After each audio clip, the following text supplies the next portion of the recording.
युग संधि के अगले दिन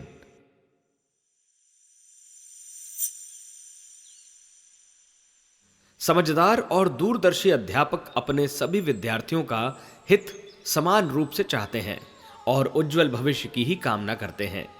इतने पर भी परिस्थितियों के अनुसार उन्हें पृथक पृथक प्रकार के व्यवहार करने पड़ते हैं। उद्दंडता के प्रति नाराजी और प्रताड़ना का व्यवहार रहता है, पर जो अनुशासन में रहते तथा जिम्मेदारी पूर्वक अपना काम करते हैं उन्हें तदनुरूप उपहार देने की भी व्यवस्था करते हैं। इन दो प्रकार के व्यवहारों में अध्यापक का कोई स्वार्थ नहीं होता, वरन हित कामना के अनुरूप काम देने वाले तरीके ही वह अपनाता है। नियंता ने भी ऐसे दो ही माध्यम अपने हाथ में रखे हैं ताकि उनके सहारे परिस्थितियों के अनुरूप व्यवहार किया और काम चलाया जा सके। पापी नरक का त्रास भोगते हैं और पुण्यात्माओं को स्वर्ग सुख का रसास्वादन करने का अवसर मिलता है। दंड प्रक्रिया का एक नाम महाकाल भी है, जो दुष्प्रवृत्तियों के प्रति प्रताड़नाओं की व्यवस्था करता है। दूसरा पक्ष है सुखद संभावना। अनुशासन में रहने वाले, मर्यादाएं पालने वाले और मानवोचित सत्कर्मों को अपनाने वाले सुखद संभावनाओं के पात्र होते हैं। आलंकारिक कथा गाथाओं में उसके कई नाम दिए गए हैं। पारस, कल्पवृक्ष तो प्रसिद्ध नाम है ही, एक तीसरा भी है विश्वकर्मा। इन सब नामों के मूल में उद्देश्य मात्र यही है कि कर्म का प्रतिफल मिलकर रहता है, भले ही उसमें कुछ कारणवश विलंब लग जाए। पिछले 2000 वर्षों में लोगों ने, विशेषतः शक्तिशाली वर्ग ने, अपनी क्षमताओं का दुरुपयोग किया है। उसे मूलतः अनीति में, उद्दंडता, दुष्टता आदि में नियोजित किया है। उसका प्रतिफल सामने है। हम में से अधिकांश शारीरिक और मानसिक त्रास सह रहे हैं। दुरुपयोग के कारण दरिद्रता का भाजन बनना पड़ता है। दुर्व्यवहार के कारण द्वेष और विग्रह बढ़ता रहता है। ईश्वरीय मर्यादाओं का उल्लंघन करने के कारण उन दैवी विपत्तियों का सामना करना पड़ रहा है जिन्हें प्रायः पापात्मा लोग भुगतते हैं। निंदा, भर्त्सना, अप्रामाणिकता, अविश्वास आदि का भाजन और दुर्घटनाओं के शिकार प्रायः ऐसे ही लोग बनते हैं। जिन दिनों अनाचार का प्रचलन बढ़ जाता है, उन दिनों की परिस्थितियां ऐसी बन पड़ती हैं जिन्हें कलयुग कहा जा सके।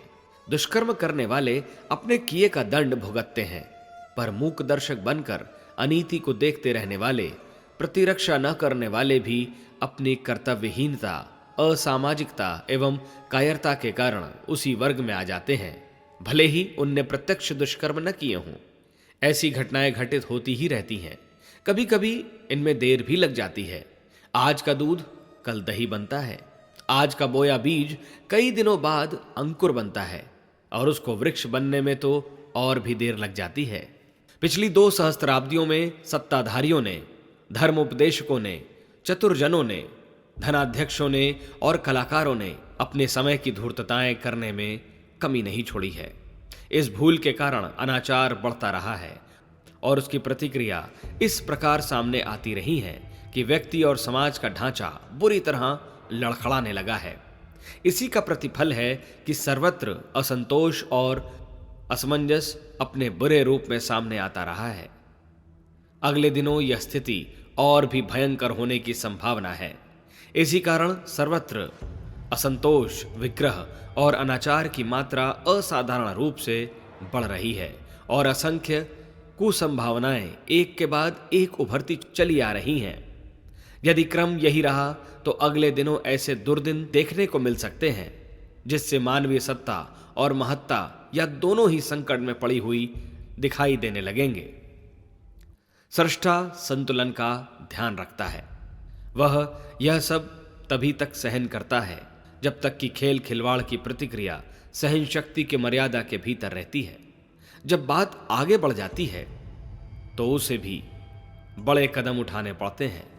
अस्पताल में जिस प्रकार भयंकर दुर्घटनाग्रस्त रोगी को उपचार क्रम में सबसे आगे रखा जाता है, इंटेंसिव केयर की जाती है, उसी प्रकार जहां अधिक भयंकर दुर्घटना की कुछ संभावना रहती है वहां पहले हाथ डाला जाता है।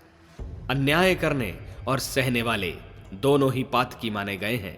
अनीतिपूर्वक प्राण हरण करने वाला और अन्याय के सामने सिर झुका देने वाला समान रूप से पाप का भागीदार माना गया है। साथ ही वह भी पाप का भागीदार होता है जो सब समझते हुए भी दूर से देखता रहता है, प्रतिरोध का प्रयास नहीं करता। भगवान तीनों पर ही नाराज होते हैं। बिगड़ते को बिगड़ने देना यह मूक दर्शकों का व गैर जिम्मेदारों का काम है। भगवान ऐसे नहीं है। लोग भले ही बिगाड़ करते हों, पर भगवान अंततः सबको संभाल लेते हैं। बूढ़ा होने पर शरीर मर जाता है, घर वाले कुटुंबी उसे जला देते हैं, पर भगवान उसे नया जन्म देता है और फिर उसे हंसने खेलने की स्थिति में पहुंचा देता है। पिछले दिनों बिगाड़ बहुत हुआ, प्रताड़ना का समय बीत चुका है। जो शेष रहा है वह सन 1990 से लेकर 2000 के बीच 10 वर्षों में बीत जाएगा। इन 10 वर्षों में महाकाल की दोहरी भूमिका संपन्न होगी। प्रसव जैसी स्थिति होगी। प्रसव काल में एक ओर जहां प्रसूता को असह्य कष्ट सहना पड़ता है, वहां दूसरी ओर संतान प्राप्ति की सुंदर संभावना भी मन ही मन पुलकन उत्पन्न करती रहती है। युग संधि के 10 वर्ष ठीक ऐसे ही दोहरी भूमिकाओं से भरे हुए हैं। पिछले 2000 वर्षों में जो अनीति चलती रही है, उसकी प्रताड़ना स्वरूप अनेक कठिनाइयां भी इन्हीं दिनों व्यक्ति के जीवन में, समाज की व्यवस्था में तथा प्रकृति के अवांछनीय माहौल में दृष्टिगोचर होती रहेंगी। लोग अनुभव करेंगे कि पिछले दिनों जो अनुचित बरता गया, उसका समुचित दंड मिल रहा है और सिद्ध किया जा रहा है कि भविष्य में ऐसी भूलें नहीं बरती जानी चाहिए। मनुष्य आपस में धोखेबाजी कर सकता है, पर सृष्टा के नियम विधान को झुटलाया नहीं जा सकता। सृष्टा की आंखों में धूल झोंकना भी किसी के लिए संभव नहीं है।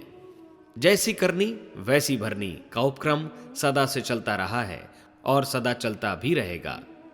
इन दिनों की कठिनाइयों को इसी दृष्टि से देखा जाना चाहिए।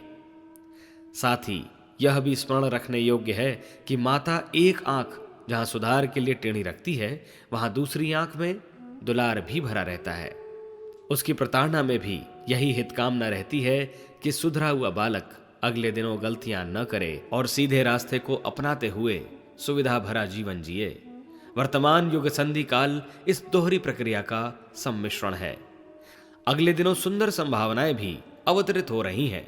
युग संधि के इस वर्तमान वर्षों में ऐसा माहौल बन रहा है जिसमें मनुष्य शांति और सौजन्य के मार्ग पर चलना सीखे, कर्मफल की सुनिश्चित प्रक्रिया से अवगत हो और वह करे जो करना चाहिए, उस राह पर चले जिस पर कि बुद्धिमान को चलना चाहिए।